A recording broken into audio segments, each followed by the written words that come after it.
missed it. Joining me now, as I just mentioned, Tennessee Senator Marsha Blackburn. Great to see you as always, and particularly on this issue, which I know I was going to talk about it anyway, and we were going to ask you on to talk about a different topic, and I learned that you're working on exactly this. So tell us what you're doing and why you think this is so important. Oh, and kudos to you for that monologue. I so appreciate that. And after President Biden's speech this week, what he did was to roll out the biggest radical socialist takeover of your family. It is an anti-family plan. It is that mantra that the left has had for years, cradle to grave. Put the government in there. And you know, Steve, it reminded me of that Life of Julia that Barack Obama had when he was president, and how Julia didn't need anybody or anything except the federal government. Everybody mocked that. Finally, they took it down. So what is the Biden administration doing? They're breaking it up in little pieces and sending it to us. So yes, indeed, we are pushing back on this. And Senator Mike Lee and I are working to remove everything in the federal tax code that would be a marriage penalty, and that would penalize marriage, that would penalize families. And we think that that is an important step. And you know, we have to realize conservatives have to come to the table with something and put that on the table. And when you look at the tax code, many times what you see is it's stacked against those families, or as you're talking about, things that would incentivize individuals to not be married. And we want to make certain that marriage has a fighting chance, and that families have a fighting chance, and that mothers are able to have choices and options for how they want to organize their family. And what the president rolled out was universal pre-K, said child care would be there, wouldn't cost you a dime. And we all know that is not true. It means that taxes are going to go up.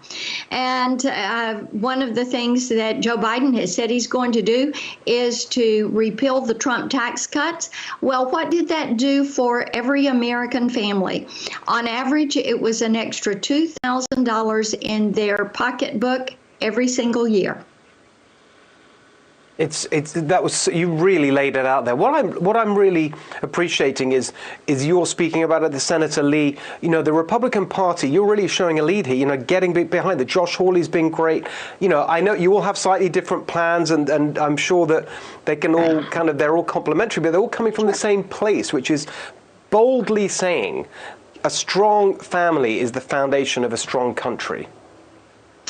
Well, absolutely. And to have some options that are there to say, okay, this is what we can do with taxes. Here are different alternatives. You talked about faith-based organizations and communities that come around families to help them, building those strong communities, people taking pride in their local community, people helping others.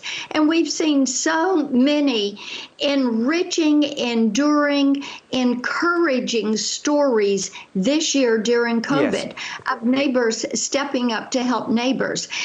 Churches have always had such a strong, encouraging position in communities to help families and to make certain that families had the opportunity to live their life, those families organizing their life in the way that is going to be best for their children.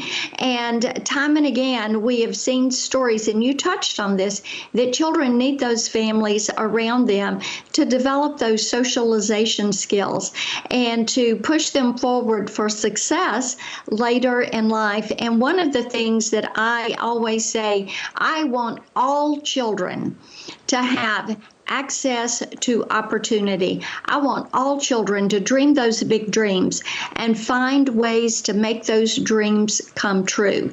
And that means that we need to make certain that government does not conduct a radical takeover and put in place the life of Julia, and doing it one little piece at a time, where they're taking away the freedoms of those moms and dads to make those decisions that are best for their family and for their children. Yes. Well said, Senator. It's reminding me of that. We need an update to that famous Ronald Reagan quote. The most frightening words in the English language are, "I'm Joe Biden from the federal government. I'm here to help your family." You've made that very clear tonight. Yes. Great to see you. Thank you very much. Good to see you. Thank you.